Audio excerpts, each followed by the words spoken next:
Olá, Thaís, bem-vinda. Olá, obrigada. Você me escuta bem? Fazendo um Escuto, check-out aqui, um check-in rapidinho. escuto perfeitamente bem. E você? Ah, que ótimo, também te escuto muito bem. Seja muito bem-vinda. Estou muito feliz que você está aqui com a gente hoje, na nossa última Obrigada. live. Obrigada. Eu estou feliz por encerrar. Espero encerrar com chave de ouro. Encerrar Que com seja um chave de ótimo ouro. momento. É isso, Thaís. Bom, a gente já está ao vivo e antes da gente começar esse tema tão importante, eu queria só fazer alguns recadinhos também para a galera que está chegando agora, para as pessoas que estão chegando aqui na nossa live. Bom, eu sou Pamela Lessa, sou diretora executiva e sócia fundadora da WeTeams. Para quem ainda está chegando aqui no nosso Instagram pela primeira vez, para quem vai assistir essa live depois, que vai ficar gravada aqui no feed, sejam muito bem-vindos à nossa última live do mês. A WeTeams é um negócio de impacto que trabalha com gestão de pessoas e RH para as organizações da sociedade civil e também para as pequenas e médias empresas.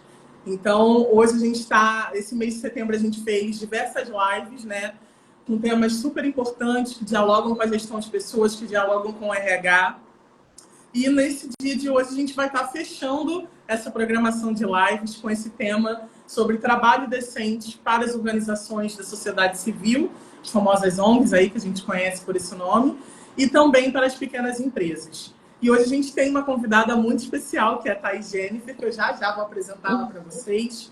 Fiquem super à vontade para colocar o comentário de vocês, fazerem as perguntas. A nossa live ela é muito dinâmica, vocês vão ver que é um bate-papo. Então, senta aí, pega um café, pega uma água. Se quem estiver almoçando, liga aí o celular e participa com a gente, tá?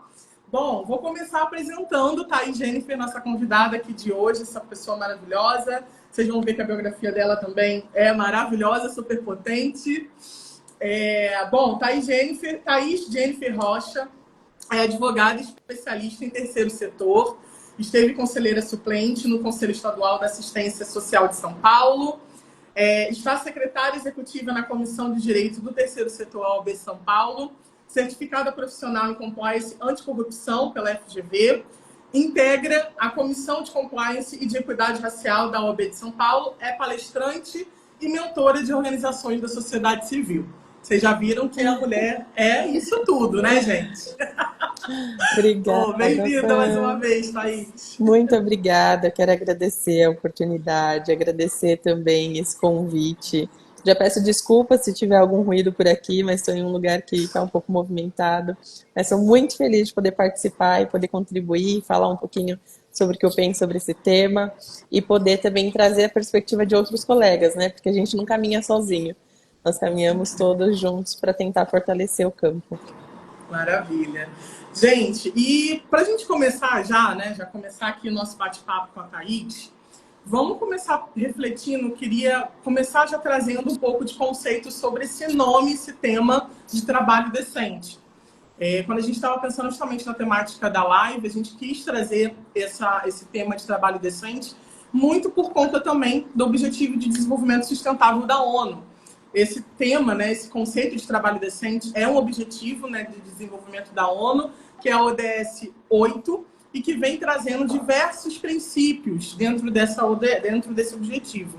E aí, para começar, Thaís, eu queria muito te perguntar, enquanto especialista, o que está por trás desse conceito?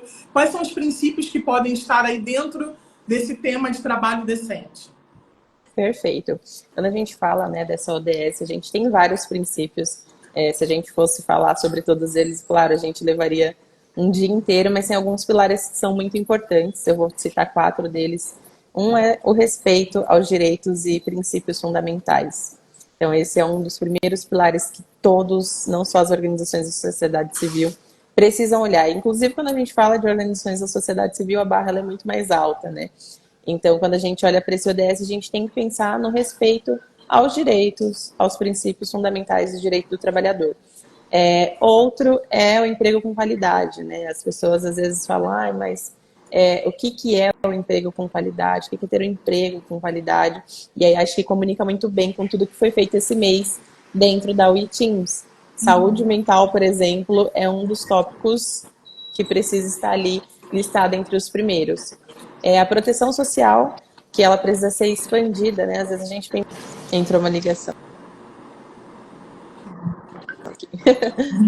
Às vezes a gente pensa em proteção social enquanto algo muito restrito e ela precisa ser expandida para além do que o funcionário faz dentro da empresa.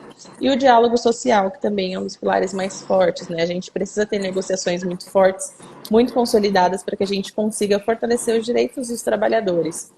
E quando a gente olha para dentro desse ODS, a gente tem, né, fiz aqui uma colinha até para poder trazer os pontos importantes a respeito desse tema, a gente tem um crescimento sustentado e sustentável.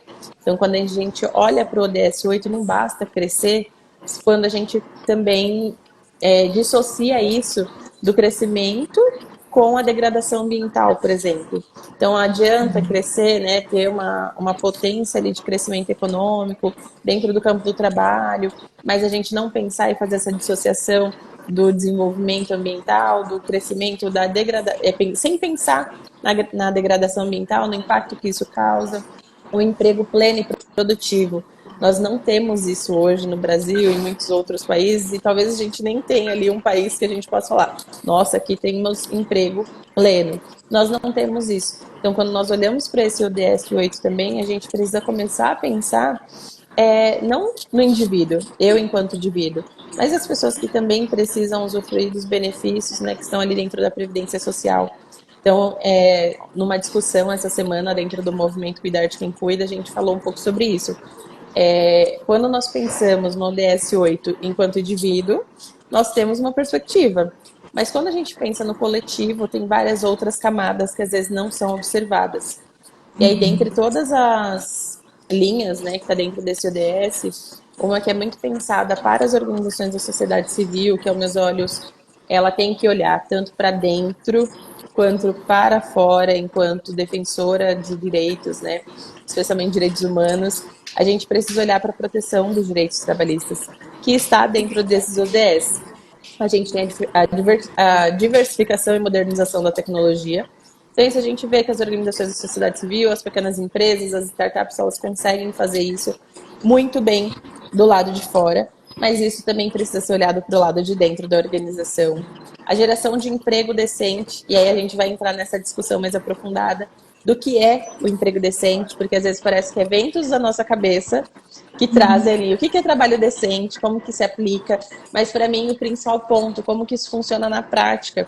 Porque quando a gente olha para os estudos, para as pesquisas, para o senso comum, o trabalho decente ele às vezes está muito na superfície e tem questões muito mais profundas e enraizadas de estrutura que a gente precisa também colocar na mesa, né?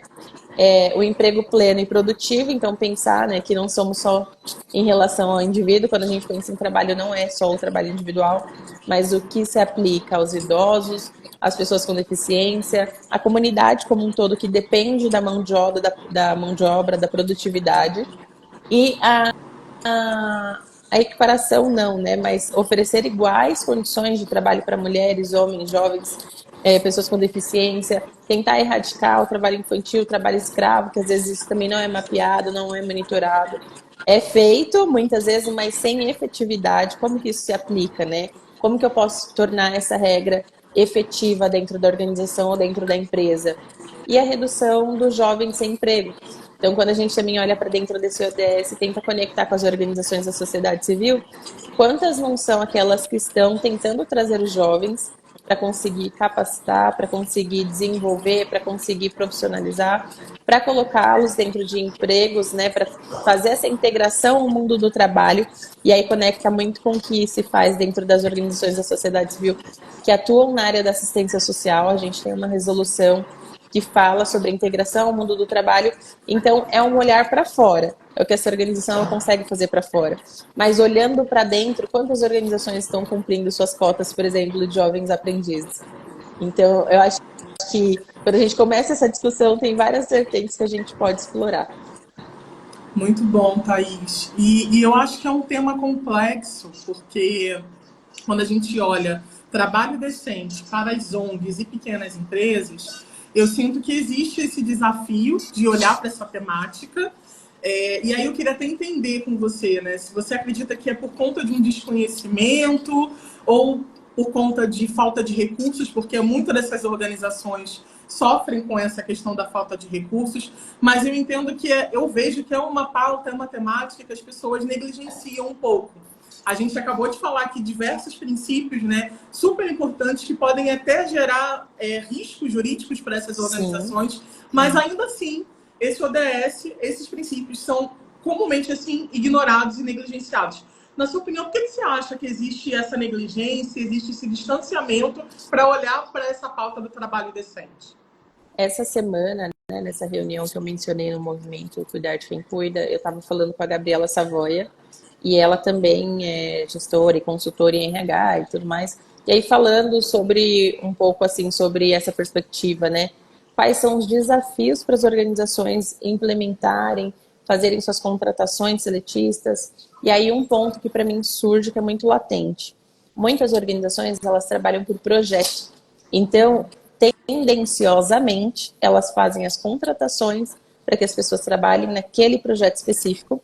E normalmente, não sei se por uma tendência ou até por uma intenção, e aí é um ponto que a gente tem que discutir muito ainda, será que não há uma intenção de descaracterizar as pessoas que estão dentro do regime CLT, de descaracterizar esse princípio, esse direito que é fundamental, que é o trabalho com dignidade, que é o trabalho decente, enfim. Mas aí eu fico pensando, né? As organizações, elas trabalham por projetos, são projetistas, e às vezes elas dependem daquele recurso fixo. Mas muitas vezes elas não buscam, e às vezes até os financiadores, eles não dão a possibilidade de que essa organização arque com os custos administrativos, com a remuneração dos dirigentes, com a remuneração da sua folha de pagamento. Então, eu acho que, além de tudo, né, pode ser intencional ou não, mas as organizações, elas precisam começar a bater na porta e falar, eu preciso contratar. Faz parte do meu negócio, faz parte da minha organização, olhar para esse ponto do trabalho decente e entender que eu também vou aplicar o trabalho decente dentro dela. Eu também vou aplicar o trabalho decente para os colaboradores que eu estou contratando. Porque quando a gente olha para essa perspectiva do pejotizado, né, da pessoa que está ali dentro daquela perspectiva, não tem futuro. A pessoa sabe que a qualquer momento ela pode ser desligada, ela não tem nenhuma segurança, ela não tem nenhuma garantia, ela não está fazendo nenhuma contribuição. Quando a gente fala de diálogo social, ela não tem nenhum intermediador, que seria um sindicato, por exemplo, para negociar os seus direitos. Então, sim, acho que esse é um dos principais desafios, que é o primeiro pilar, que são os projetos. Segundo desafio, intenção e planejamento. A organização, ela precisa ser intencional nesse sentido. Às vezes a gente vai ali tentando dar conta de atender o que está para além da organização, atender suas finalidades estatutárias e não consegue se planejar e agir com intencionalidade quando a gente fala de contratação, quando a gente fala de pessoal. E aí muito correlacionado a uma lógica do assistencialismo, muito correlacionado ao voluntariado. E aí a gente tem algumas críticas nesse sentido, porque é claro que todo mundo quer fazer as coisas acontecerem, todo mundo quer fazer com que a finalidade da organização ela seja alcançada. Porém, a gente precisa também olhar na finalidade interna, porque se essa finalidade ela se aplica para fora, ela precisa se aplicar para dentro também. E às vezes isso não acontece, né? Com certeza, Thaís. E ouvindo você falar, eu fiquei até pensando nas organizações de pequeno porte. Esse tema, ele é tão complexo, né? A gente está falando aqui de contratações, né? De pensar a contratação PJ, CLT, que a gente vai aprofundar um pouquinho mais para frente, e outras práticas. Mas, às vezes, tem organizações que não tem nenhum termo de um contrato de voluntariado, um contrato de parceria, um contrato de prestação de serviço. Nem isso, né? Nem básico, às vezes, existe dentro dessa organização. Às vezes, por desconhecimento. Ou também, como a gente estava conversando aqui, que me veio muito essa reflexão disso não ser uma cultura. Né? A gente tem a ideia de que falar de trabalho decente, ou até mesmo implementar essas práticas, esses princípios, é algo que vai dar muito trabalho. E que esse trabalho vai impedir que a pessoa consiga aumentar o seu impacto ou fazer até o seu trabalho de assistência. Sendo que aí a gente entra justamente nessa precarização e nessa vulnerabilidade das pessoas que trabalham com a gente, né, Thaís? Eu acho que, ouvindo você, me veio muito essa relação de mudança até mesmo de mentalidade, de cultura. Mudança de mentalidade. Eu acho que o primeiro ponto é esse, porque quando a gente passa a olhar para esse problema e entender que a gente precisa ajustar a rota, ontem eu estava em um evento sobre reforma tributária e a gente estava falando sobre o planejamento, né, dos projetos pensando nos tributos. E ouvindo, né, os palestrantes falarem sobre isso, um deles bateu bastante na tecla sobre o planejamento. Tem muitas organizações que estão planejando, tem um planejamento ali para o próximo ano, para o terceiro ano, para o segundo ano, para o terceiro ano, daqui para frente, só que elas não estão olhando, por exemplo, para a mudança que vai haver nos tributos. A gente sabe que vai começar a partir de 2026, basicamente, mas fazendo um paralelo, né, com isso, as organizações elas não planejam pensando na perenidade da organização, na sustentabilidade da organização. E aí, às vezes, você fazer também a contratação só por meio de PJ, precarizando esse trabalho.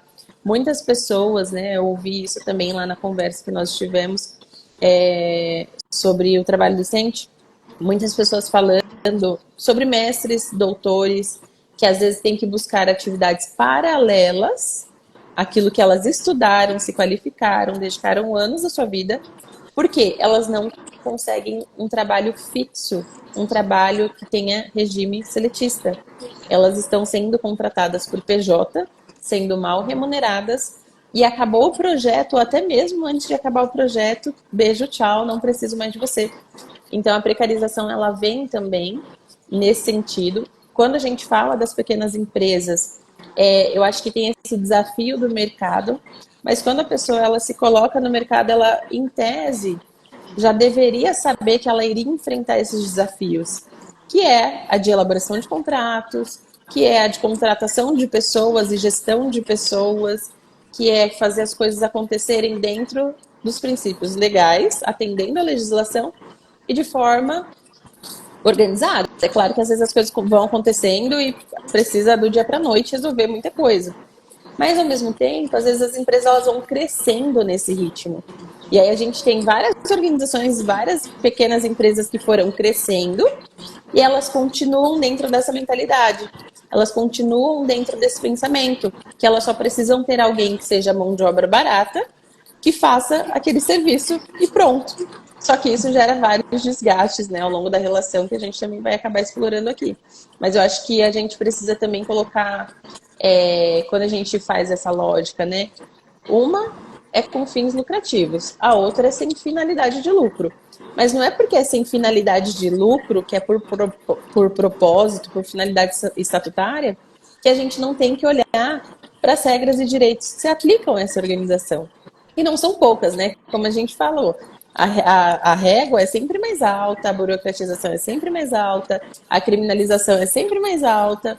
Então, quando a gente olha para esse aspecto, começou a crescer o projeto, começou a desenvolver as coisas, eu preciso também pensar em como planejar de uma forma que fique saudável.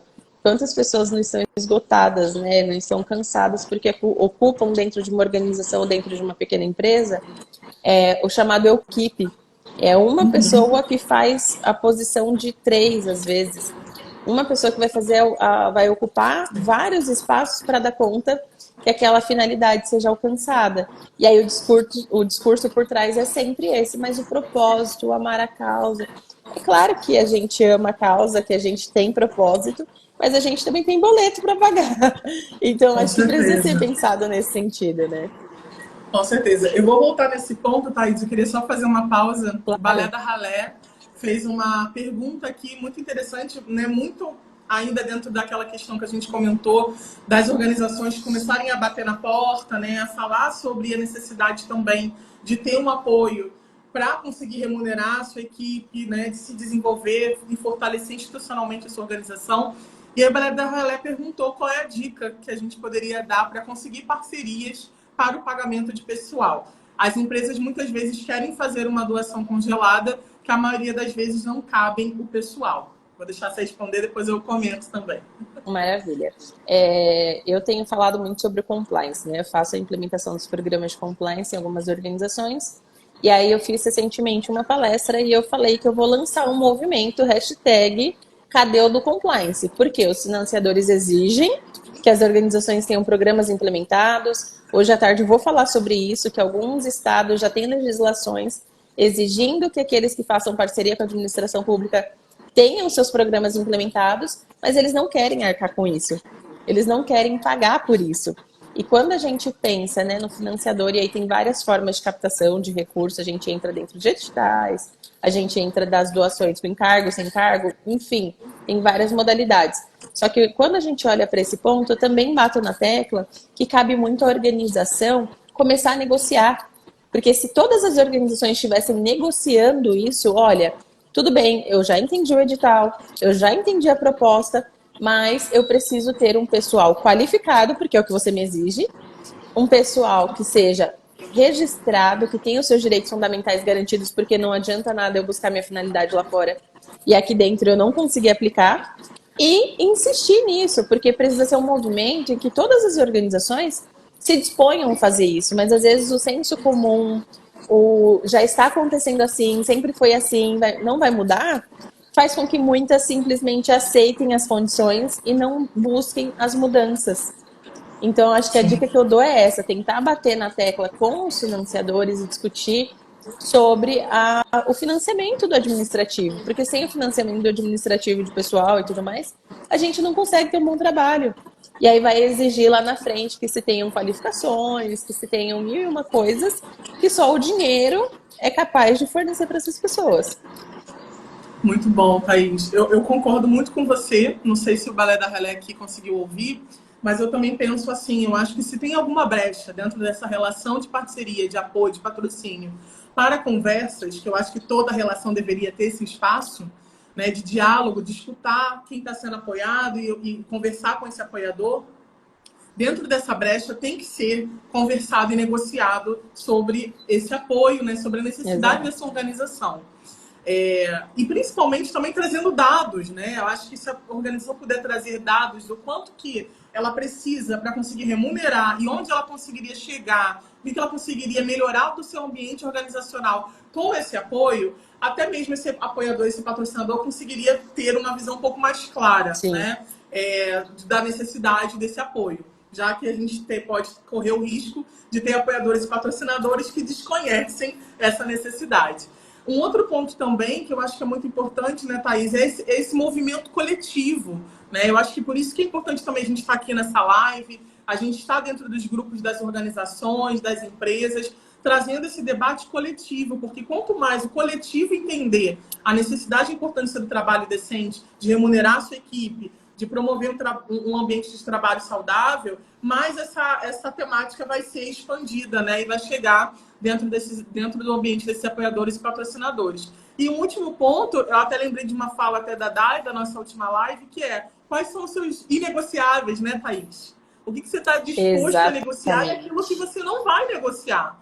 Olha, eu não vou fechar com esse patrocinador porque eu não vou precarizar uma relação aqui, colocar meus funcionários, a minha equipe, para trabalhar de uma forma insegura, né? Isso é inegociável para mim. Exato. E aí a gente também tem que entender, né, até onde a gente vai. Exatamente, porque muitas vezes a gente só aceita as condições que estão postas, né? E aí pensar nos negociáveis, eu acho que é um ponto muito importante para a gente não desviar da nossa missão, que ela não pode alcançar tantas pessoas, né, impactar tantas vidas. E eu falo por experiência prática, atendendo diversas organizações de sociedade civil, eu tive a oportunidade de estar em contato com muitas, entender o RH de muitas, entender ali a sua funcionalidade e ver que muitas delas acontecem atrocidades dentro, porque ainda não pegaram esse feeling do trabalho decente, ainda não pegaram esse feeling de que a nova geração, a geração que está vindo, ela não vai aceitar o que a geração dos nossos pais, dos nossos avós aceitavam lá atrás. E enquanto a gente não começar a olhar para isso, a gente também não vai ter perenidade nas relações. A gente não vai sustentar as relações.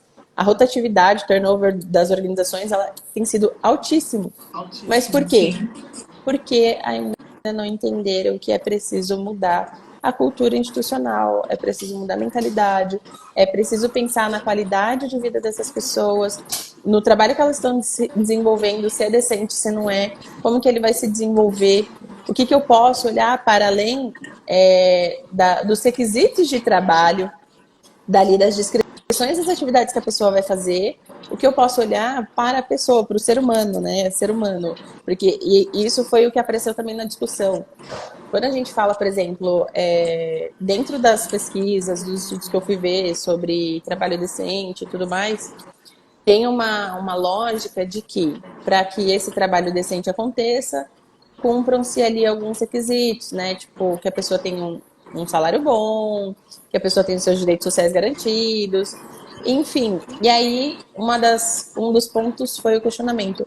Tá, mas é possível ser PJ e ter um trabalho decente? E aí eu pensei comigo, deve ser possível, porque querendo ou não, se a pessoa ganha. Só que aí a gente entrou numa escalada, assim, na discussão muito legal. Por quê? Tem as camadas. Para ser um diretor executivo, ganhar 50 mil, CPJ, é uma coisa. Agora, para você estar na base operacional todos os dias, gastando 4 horas do seu dia, às vezes, no transporte público, tendo que custear educação, saúde para você próprio, para sua família, essa pessoa ela não vai conseguir ter o mínimo, ela não vai conseguir ter o básico. E aí, a gente não está falando que ela vai ganhar também seus 50 mil reais igual um diretor executivo ou mais que isso. A gente está falando de uma pessoa que vai ser assalariada, que ainda que seja numa contratação PJ, em que ela vai ser contratada para desenvolver atividades como se fosse empregada, porque aí também tem que mudar essa mentalidade. Ah, então tá, vou contratar o PJ.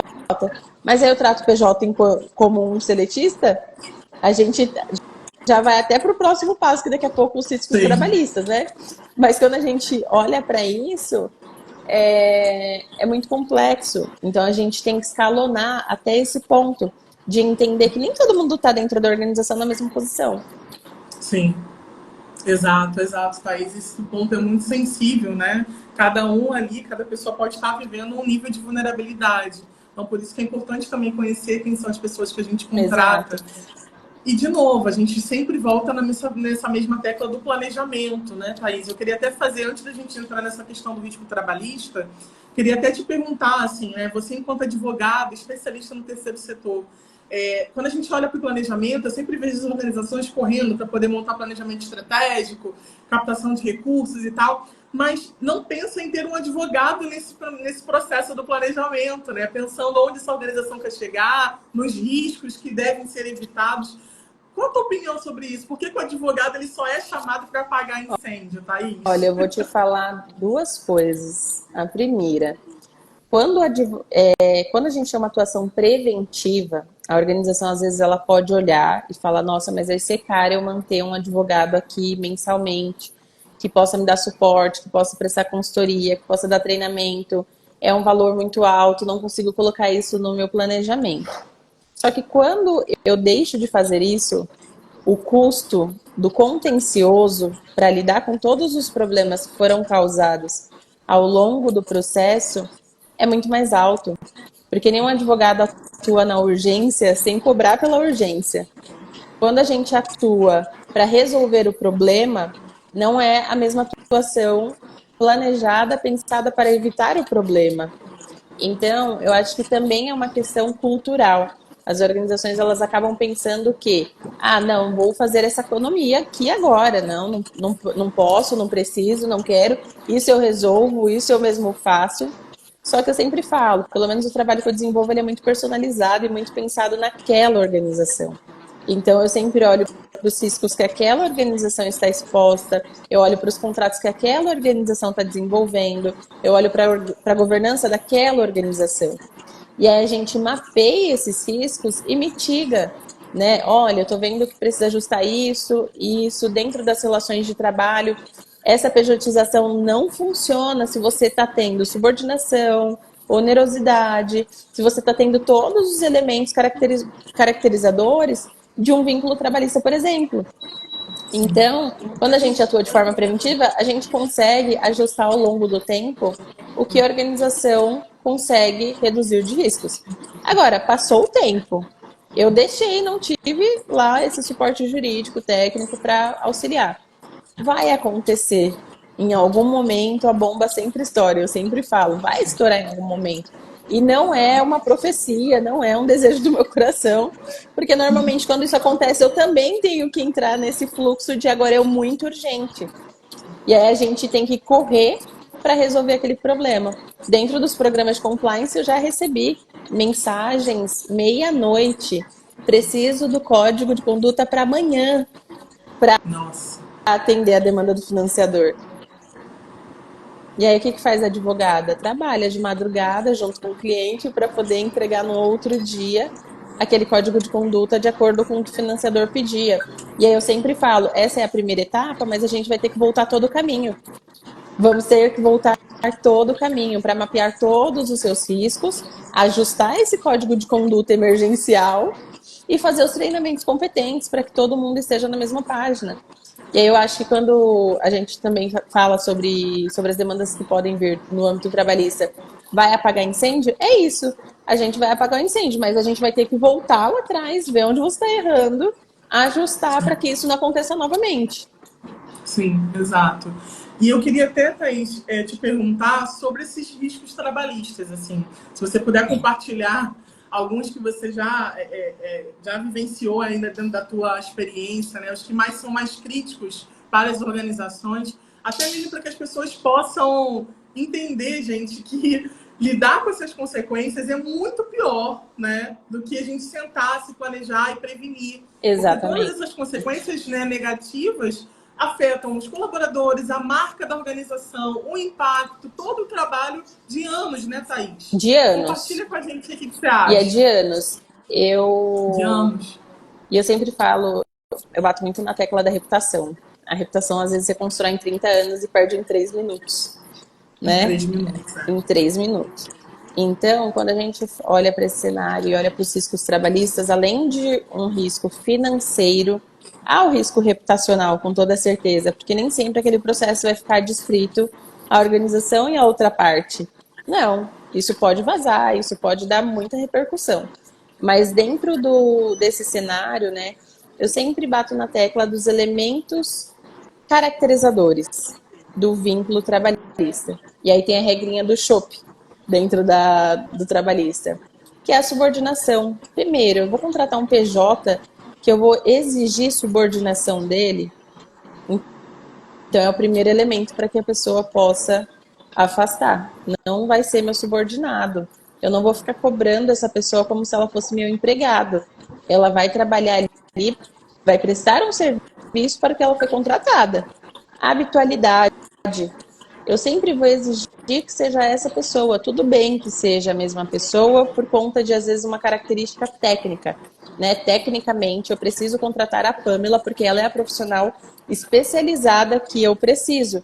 Mas se a Pamela falar para mim, Thaís, hoje eu não consigo, mas na minha empresa eu tenho outras pessoas que podem replicar o trabalho que eu faço. E aí, quando eu, contratante, falo, não, tem que ser a Pamela, só a Pamela. Habitualidade, eu estou exigindo que seja sempre o mesmo profissional para prestar aquele serviço que outras pessoas da empresa da Pamela poderiam prestar. Então, quando a gente vai olhando subordinação, habitualidade, onerosidade, a gente colocar sempre ali, ó, eu preciso que seja pago X valor. Sempre vai ser esse valor. Claro, a gente tem as prestações de serviço, a gente pensa nisso, mas aí a gente coloca benefício, eu recebi essa semana também uma vaga, e aí eu conversando, né, com essa pessoa, ela falou, Thaís, tá certo isso, não é possível, olha o que um cliente nosso está fazendo, olha o perfil da vaga que ele está publicando. Era uma vaga de contratação PJ, que previa todos os benefícios trabalhistas, férias, 13º, PLR, não sei o que, um monte de coisa. E ela falou, é certo isso? Eu falei, meu Deus, gente. A gente precisa começar a olhar para essas coisas, né? Precisa Sim. olhar com muito cuidado. E aí outra coisa é ser pessoa física. Pessoa física, ela tem que ser contratada, CLT. A gente consegue contratar a pessoa física para prestar um serviço? Consegue. Mas a gente também precisa tomar os devidos cuidados para que, eventualmente, essa pessoa ela não venha buscar posteriormente da organização, dessa pequena empresa, o vínculo trabalhista. Não, aqui, ó, sou pessoa física, não prestava serviço para mais ninguém, era só para essa empresa. Recebia salário, tá aqui, ó minha escala de trabalho demonstrando subordinação. Entendeu? Então, eu acho que quando nós falamos desse aspecto geral, os riscos, tem vários riscos. A gente Sim, consegue mitigar vários deles? Consegue mitigar vários deles, mas fazendo uma análise muito pormenorizada dentro dessa organização, olhando no detalhe, na minúcia do que essa organização está fazendo ali com os seus prestadores de serviço. E aí, até pensando na reforma tributária, sobre o tema que estava falando, que estava ouvindo ontem, uma das coisas que levantaram foi sobre a vantagem de se contratar o PJ.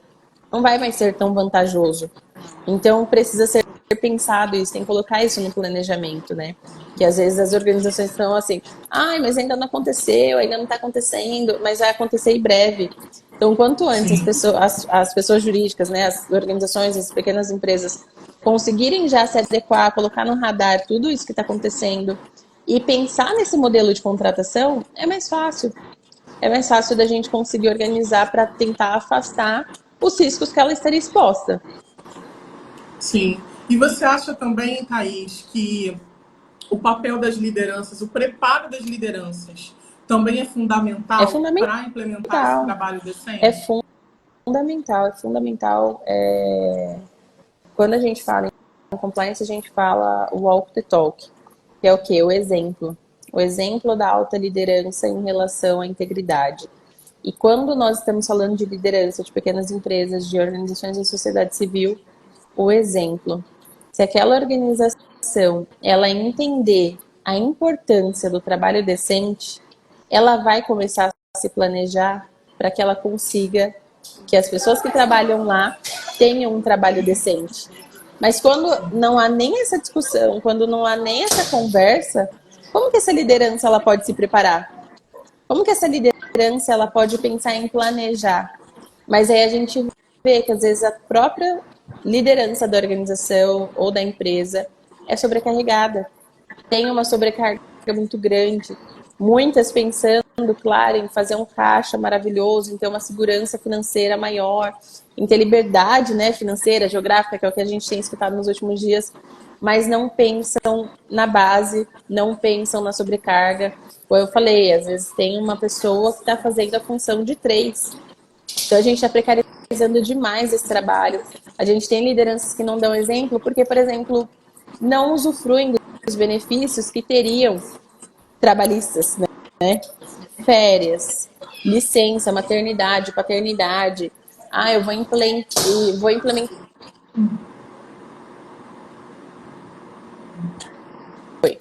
implementar um dia off no dia do aniversário, mas aí a própria liderança não usufrui desse benefício. A liderança fica ali entre as 8 da manhã e sai às 10 da noite.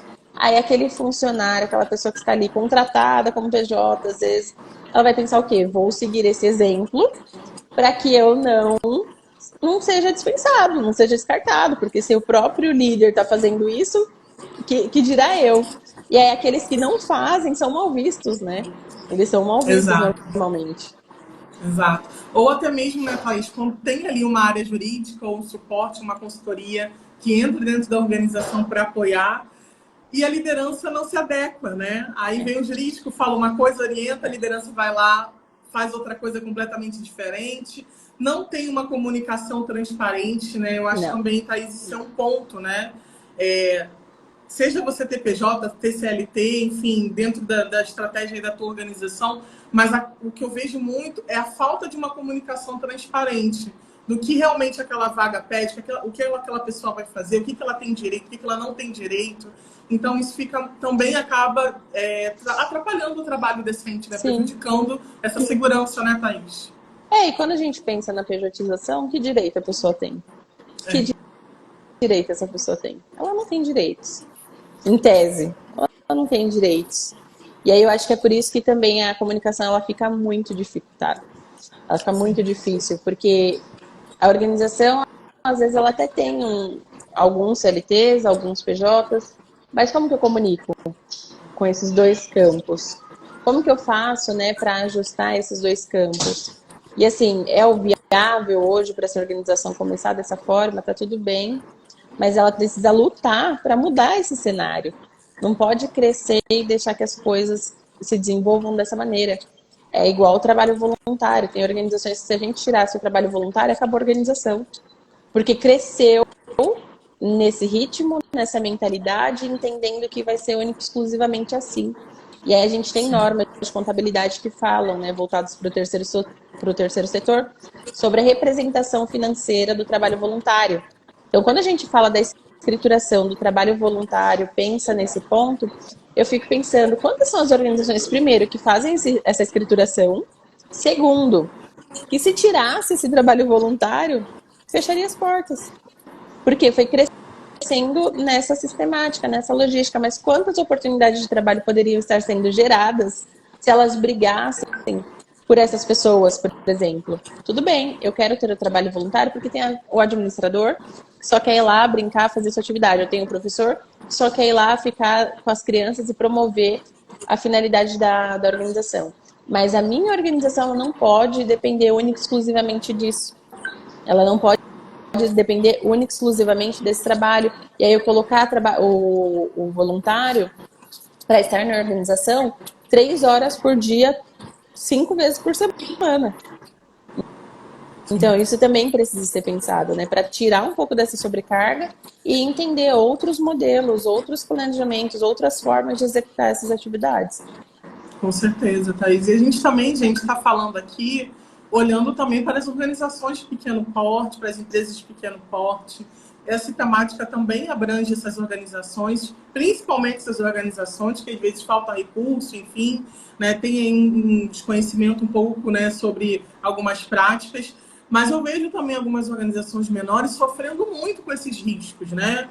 De não ter ali uma prática interna e acabar perdendo o trabalho, às vezes não registram o nome da organização, né? E aí acabam também perdendo o nome.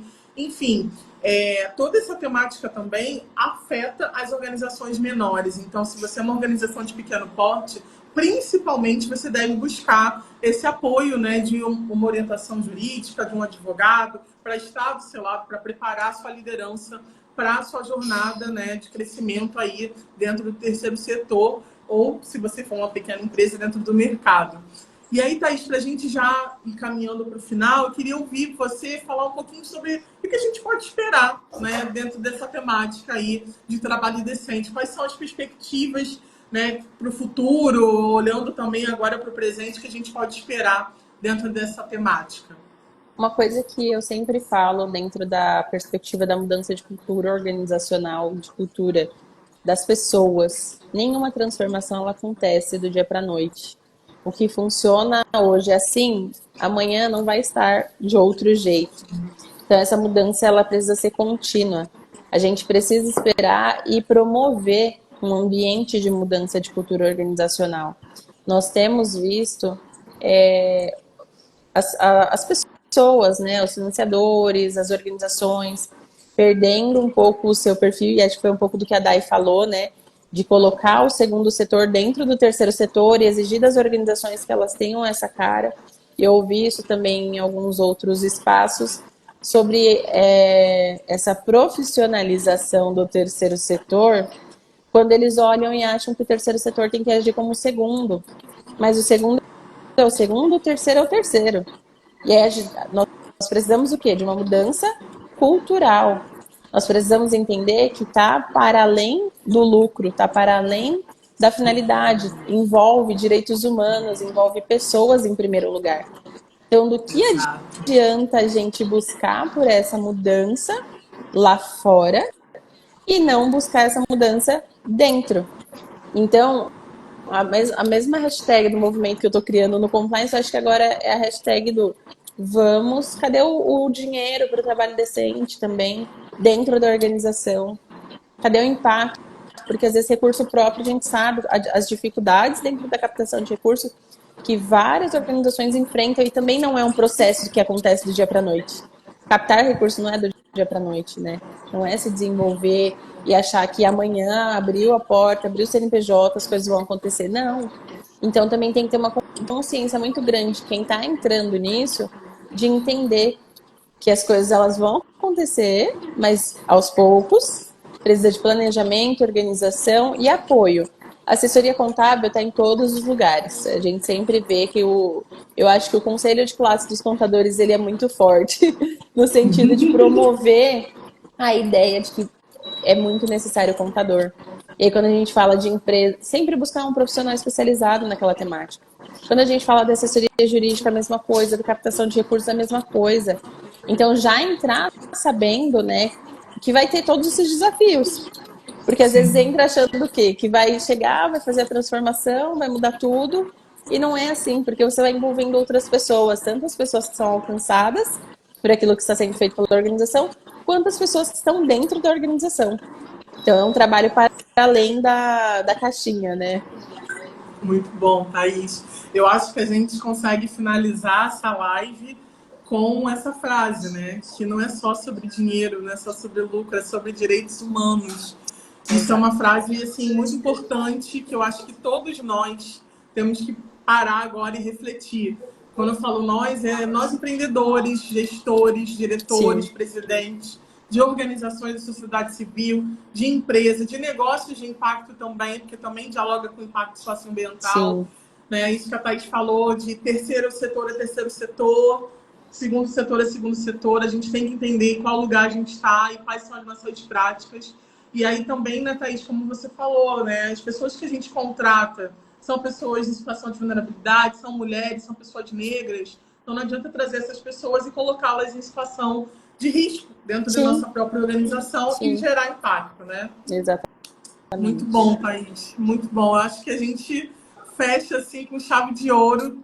Tem mais um comentário aqui. Obrigado. Saio bem provocado e vou levar algumas questões para a coordenação. Que bom, Marcos. Que bom, que bom. Acho que essa é a intenção, né, Thaís? Exatamente. A gente Que a gente provocar. consiga, né, provocar, levar as pessoas para o campo da reflexão. Né? Eu sempre falo, são 1001 vertentes, 1001 temáticas para estudo e aprofundamento.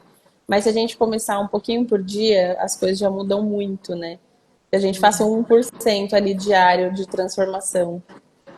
Muito bom. E também queria só dar mais um recado, gente, que a gente falou sobre várias questões aqui, a gente sabe que é uma temática complexa.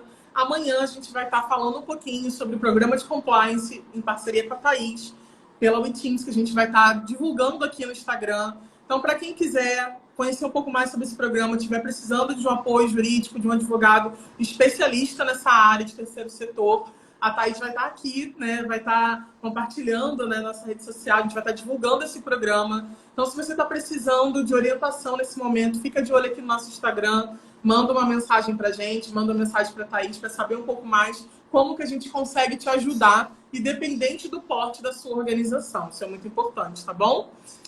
E, Thaís, mais uma vez te agradecer por estar fechando essa programação de setembro em chave de ouro. Agradecer a todo mundo que estava aqui comentando. E vou deixar você aí com uma última mensagem para a gente. Eu que agradeço demais. Foi uma oportunidade, a parceria. Agradeço também por a gente poder ter esses momentos, sabe? De compartilhar aquilo que a gente acredita, compartilhar um pouco do que a gente sabe. Eu sempre falo que nada se constrói sozinho, ninguém vai longe sozinho.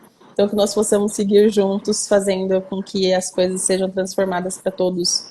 Contem comigo. Maravilha. Obrigada, Thaís. Obrigada, pessoal. Obrigada. Boa quarta para todo mundo. Um beijo. Tchau, tchau.